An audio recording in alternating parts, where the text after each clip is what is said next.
भारत में नदियां प्राचीन काल से ही सांस्कृतिक, धार्मिक और आर्थिक महत्व रखती हैं। नदियों ने मां की तरह हमारा भरण पोषण किया है। नदियों की वजह से सभ्यताओं ने जन्म लिया। यही नदियां हैं जिसके किनारे पर बस्तियां बसी, किस्से और कहानियां बनी।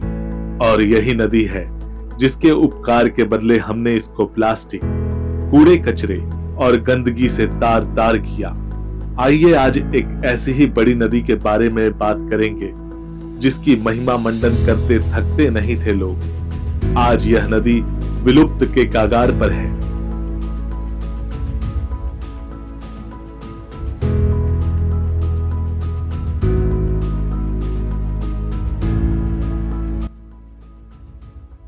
झारखंड राज्य के लातेहार जिला में मनिका प्रखंड स्थित मलय नदी, जिसे लोग मैला नदी भी कहते हैं, यह नदी डोकी के जंगलों से निकलकर लगभग 70 किलोमीटर से अधिक दूरी को तय करते हुए डाल्टनगंज के नजदीक बड़का गांव के पास अमानत नदी में मिल जाती है।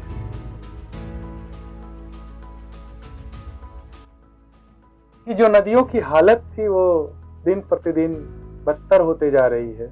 विनोद भैया, आपसे जानना चाहते हैं कि जो मलय नदी है, महत्वपूर्ण नदी है, लाइफ लाइन है, कई गांवों के लिए जीवन रेखा है, और इसकी अभी हालत है। तो आप जब बचपन था, उस बचपन में इस नदी को आप कैसे देखा करते थे? मिथिलेश जी, ये जहां हम लोग बैठे हैं ये मलय नदी है, और मलय नदी को लोकल भाषा में मैला नदी भी बोलते हैं। तो ठीक आप कह रहे हैं, 10-12 साल की उम्र से इस नदी को मैं देख रहा हूँ। इधर डाल्टनगंज और लेस्लीगंज हम लोग पैदल इधर आया करते थे, और ये नदी को देखने का सौभाग्य जब मैं सामाजिक कार्य में जुड़ा हूँ तब से देख रहे हैं। परसना जंगल जो डोकी सीरीज मनिका ब्लॉक में पड़ता है, जो अब लातेहार जिला के हिस्सा हो गया, पहाड़ियों से ये नदी नाला के तौर पर निकलते निकलते कई गांवों को ये छूती है। इस मैला नदी के किनारे पर आदिवासी पिछड़ा बहुल लोग ही यहाँ पर हैं, जो दूध उत्पादन करने वाले, मिट्टी का काम करने वाले, खेती करने वाले, पशुपालक। और ये नदी एक तरह से हमारा सीमा भी है, तो एक संस्कृति में ये तब्दील करता है, हमारे धार्मिक महत्व को बढ़ाता है। पूजा पाठ, चाहे छठ करते हो, चाहे कर्मा करते हो, चाहे जितिया करते हो, तरह से कह सकते हैं कि नदी लोगों की जरूरत है जी, और जरूरत को लोग समझ नहीं रहे हैं। इसके कारण नदियों की हालत अभी जो है इस तरह हुई। नदियों के इस हालात के लिए जिम्मेवार कौन है, जानते हुए सरकार ने आज तक कार्यवाही क्यों नहीं?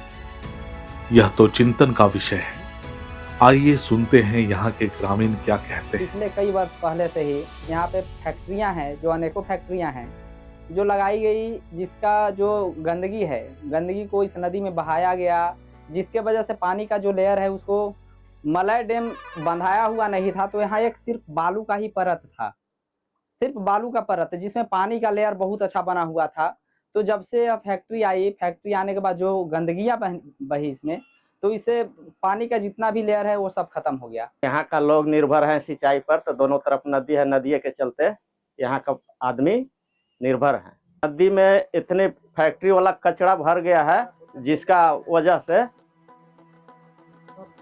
झरना बंद हो चुका है। इसी प्रकार मलय नदी के मलय डैम बनने की कहानी अपना एक अलग ही दर्द बयां करती है। इसे समझने के लिए यहां से विस्थापित हुए लोगों को समझना पड़ेगा।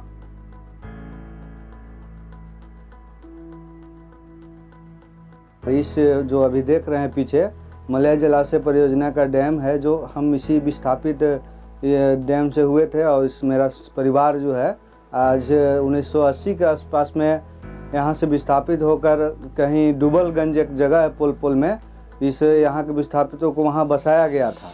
जो यहाँ का प्राकृतिक संसाधन था वो जो है सब पूरी समाप्त हो चुकी है। डैम को बनने के बाद नदी नाला का जो स्थिति है, कुछ बड़े कंपनियों के कारण और पानी का जो जलस्तर नीचे चला जा रहा है, वो सब सवाल पर देखते हुए हम लोगों को पानी प्रबंधन की ओर जाने की तैयारी है।